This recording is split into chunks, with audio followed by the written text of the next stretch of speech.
In PSO2, there is something called status ailments, and these can affect both enemies and player characters. Now, for those who have no idea what this is, it's a negative condition that usually has to deal with a specific element, but can include other things as well. Burn will deal a fixed percent of the afflicted's max health every few seconds for the duration, and can be spread to other enemies or from player to player by being in very close proximity to the one afflicted.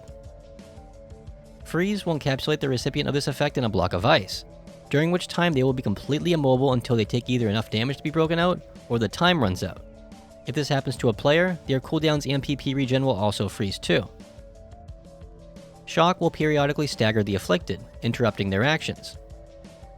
Blind, or Mirage, will cause the enemy or you to miss your attacks. Panic will cause enemies to attack each other. However, when a player receives the Panic debuff, their directional movement controls will be temporarily skewed. Poison is another damage over time status like Burn, but it's a little stronger than Burn, but cannot be transmitted like Burn. There's then Stun, which is simply a brief incapacitation, which you can sometimes wiggle out of by mashing your directionals. Bind will hold the afflicted in place, but they can still attack, and movement-based photon arts and techniques will still allow you to move even when binded. Okay, so now that you have an idea what each does, there's a bunch of different ways to apply any of these. The easiest way would be by casting the appropriate tech type that each status comes from, but do be aware that the status chance is not 100%, though some techs do have a higher status rate than others. Feel free to check out the Arc's Visiphone wiki, which I will have linked in the description, to see all of the rates for every tech. Next, your mag can apply statuses for you if you change its auto action to attack, and you can purchase devices to do so at the X-Cube shop and then apply them to your mag under Use Device. Another thing you could do is have a status augment on your weapon, which by the way will only proc with normal attacks, and is also not a 100% chance to land. So fast attacking weapons are generally better suited towards this. After that though, it gets a bit more specific per class. For instance, some PAs can stun, and some skills can also apply statuses. The Ranger has access to a bunch of stuff like this with its Stun Grenade, Poison Trap, Bind Bullet, Blinding Shot, and Panic Shot.